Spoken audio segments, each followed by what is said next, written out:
चलिए देखिए, आज के इस वीडियो में हम लोग पढ़ने वाले हैं क्लास 9th का इतिहास का पहला चैप्टर, जिस चैप्टर का नाम है आपका भौगोलिक खोजें।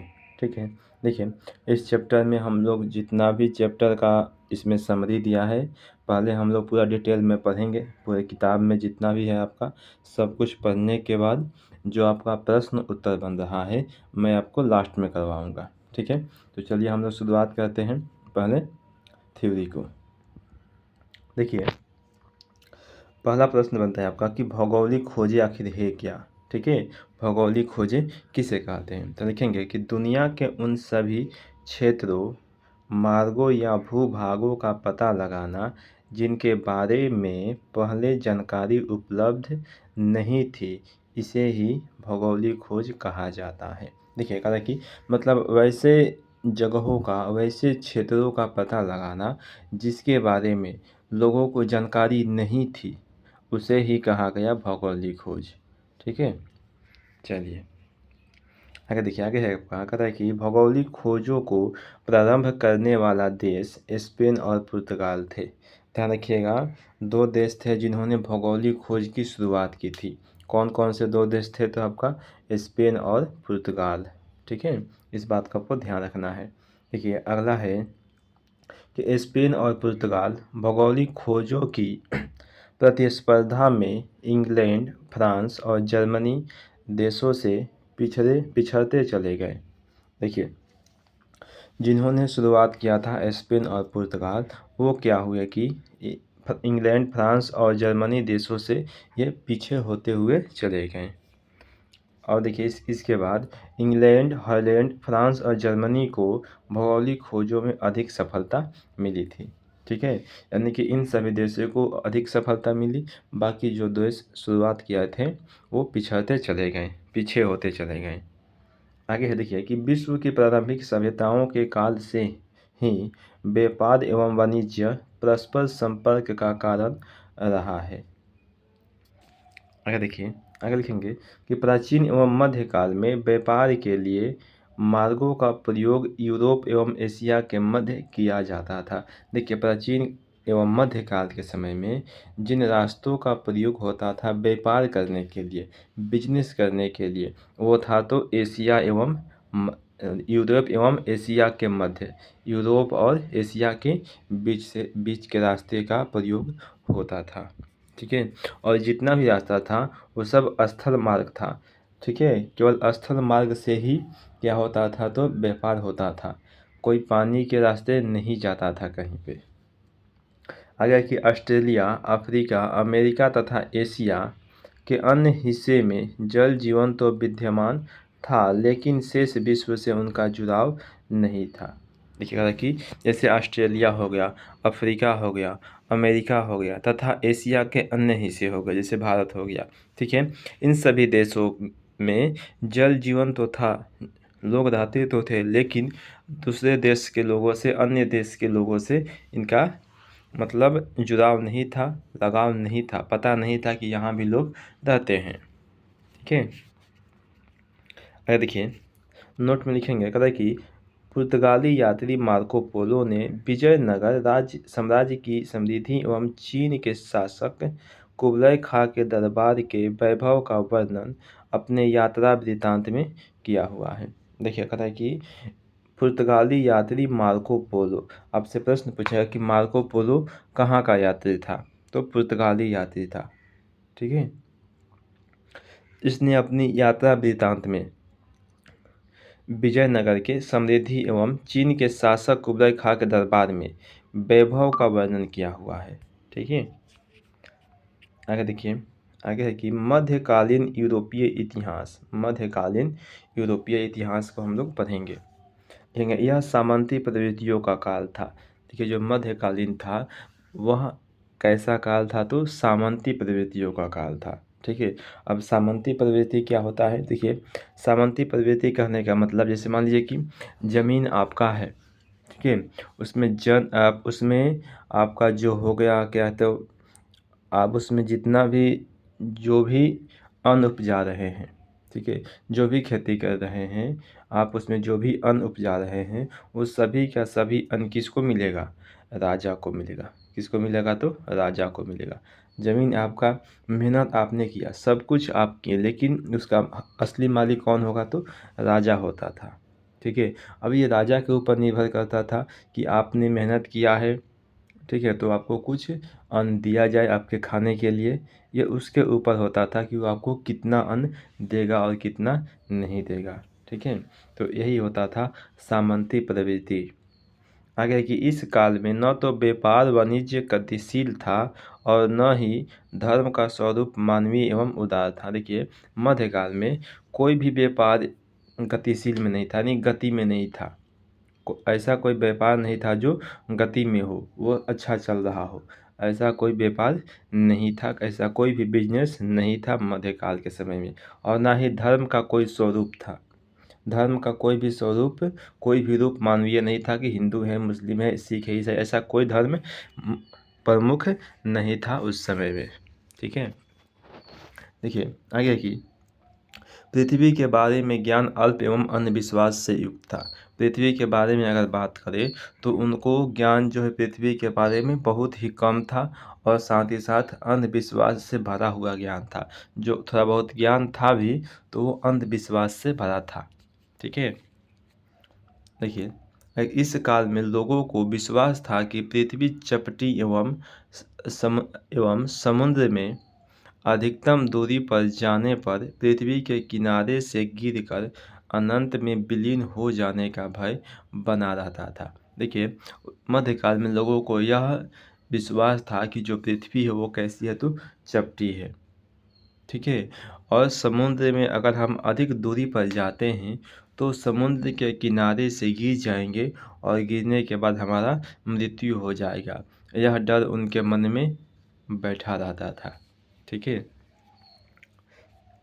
अगर देखिए कि इस काल में जहाज छोटे एवं असुरक्षित थे तथा गति एवं सुरक्षा के लिए लोग हवा पर निर्भर थे। ठीक है। मध्यकाल में जो जहाज थे वो छोटे होते थे आमतौर पर, एवं असुरक्षित जहाज होते थे।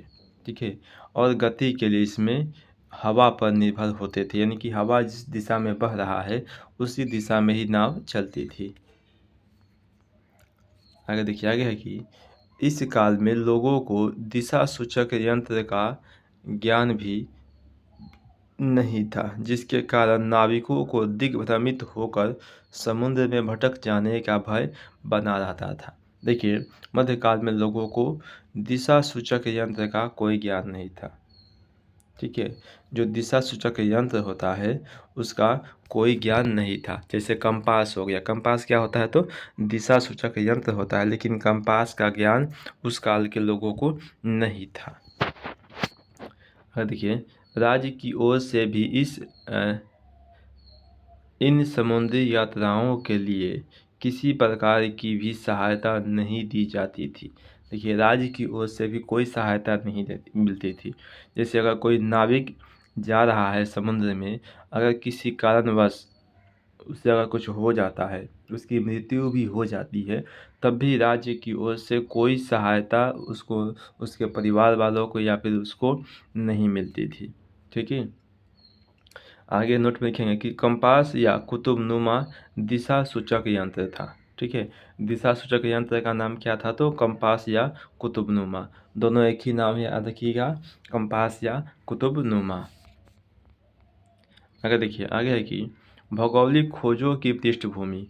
भौगोलिक खोजों की पृष्ठभूमि लिखेंगे, जेरूसलम जो कि अभी आधुनिक इजराइल में स्थित है, पर अधिकार के मुद्दे को लेकर 11वीं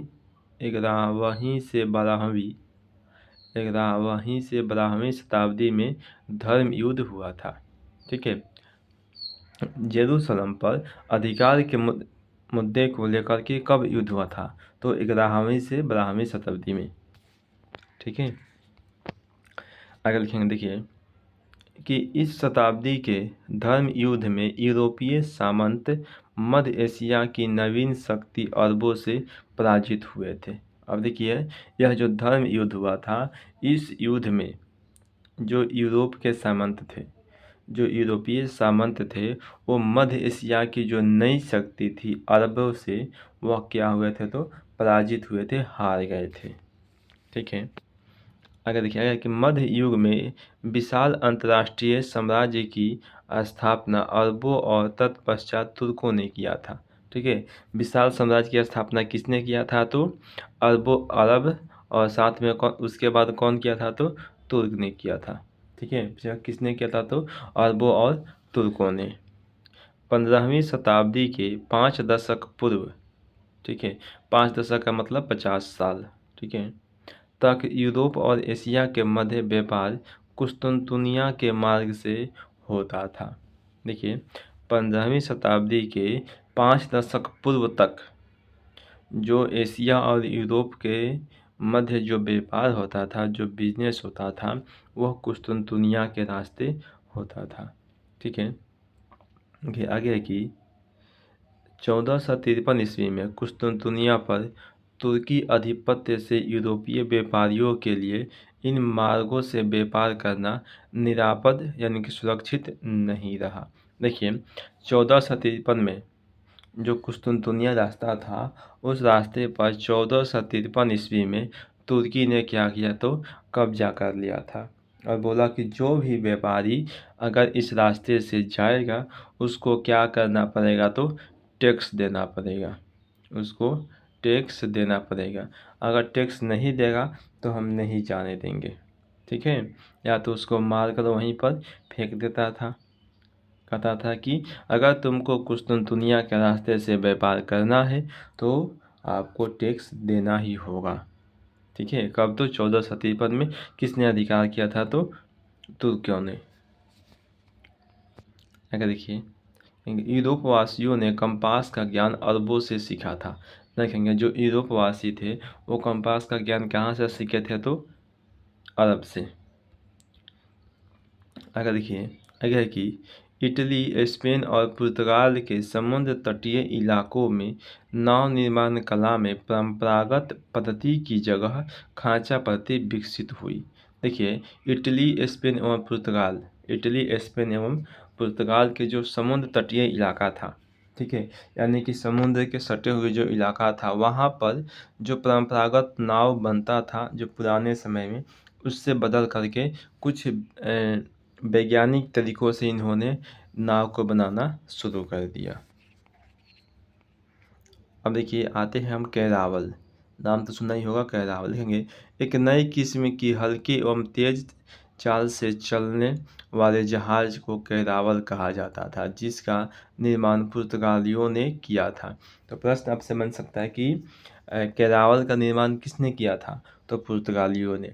ठीक है। हल्की एवं तेज चलने वाली जहाज का क्या नाम था तो कैरावल था। ठीक है। आगे देखिए आगे कि यूरोपीय नाविकों ने अटलांटिक एवं भूमध्य सागर में अपने जहाज उतारे। लिखेंगे नोट में कि 1438 ईस्वी में पुर्तगाली व्यापारी बार्थोलोमियो डियाज अफ्रीका के पश्चिमी तट होते हुए दक्षिण अफ्रीका के दक्षिणतम बिंदु उत्तम आशा अंतरीप या फिर केप ऑफ गुड होप तक पहुंच गया था। ठीक है। ये जो बार्थोलोमियो डियाज था ये कब तो 1438 ईस्वी में, कब तो 1438 ईस्वी में कहाँ पहुंचा था तो केप ऑफ गुड होप। कैसे पहुंचा था तो अफ्रीका के पश्चिमी तट होते हुए ये यहाँ पर पहुंचा था। तो क्यों पहुंचा था वहाँ पर, क्या कारण था कि वहाँ पर गया था? इसका कारण था कि भारत का खोज करना। भारत का खोज ये इसलिए कर रहा था क्योंकि वहाँ से मसाले का व्यापार हम लोग कर सके। ठीक है। तो ये भारत के खोजने के चक्कर में कहाँ पर पहुँच गया था तो केप ऑफ गुड होप ये पहुँच गया था, उत्तम आशा अंतरिप पहुँच गया था। ठीक है। आपसे प्रश्न भी पूछेगा केप ऑफ गुड होप का खोज किसने किया था तो लिखेंगे बार्थोलोमियो डियाज ने किया था। ठीक है। देखिए अगर लिखेंगे आगे आपका कि क्रिस्टोफर कोलंबस इन्होंने 1492 ईस्वी में अमेरिका की खोज की थी। अगर हम बात करते हैं कोलंबस का, इनका पूरा नाम है क्रिस्टोफर कोलंबस। इसने 1492 में अमेरिका का खोज किया था। ठीक है, अब आता है वास्को डी गामा। ठीक है, यह पुर्तगाल का एक साहसी नागरिक था। यह 1498 में, देखिए यह 1498 ईस्वी में उत्तम आशा अंतरिप होते हुए भारत के मलावर तट यानी केरल के कालीकट तक पहुंच गया था। ठीक है, ये जो वास्को डी गामा था वो कब पहुंचा था? तो 1498 में उत्तम आशा अंतरिप होते हुए यह केरल के कालीकट बंदरगाह तक पहुंच गया था 1498 ईस्वी में। वहाँ पर इसका स्वागत वहाँ के स्थानीय शासक जमोरिन ने किया था। ठीक है, जब ये भारत में पहुँचा तो इसका वेलकम किया गया, और इसका वेलकम किसने किया था? तो वहाँ का स्थानीय शासक जो राजा थे उनका नाम था जमोरिन। ठीक है, उसने किया था। आगे देखिए कि भारत के एक व्यापारी अब्दुल मजीद को भेंट वास्को डी गामा से दक्षिण अफ्रीका में हुई थी। देखिए, भारत का एक व्यापारी थे जिनका नाम था अब्दुल मजीद, और इन्हीं का भेंट हुआ था दक्षिण अफ्रीका में, केप ऑफ गुड होप में, जहाँ पर दक्षिण अफ्रीका, वहाँ पर ही इनका भेंट हुआ था अब्दुल मजीद से। और इसी के सहारे, इसी अब्दुल मजीद के कहने पर ही जो वास्को डी गामा था वो भारत पहुँचा था, इसी से रास्ता पूछ करके। ठीक है,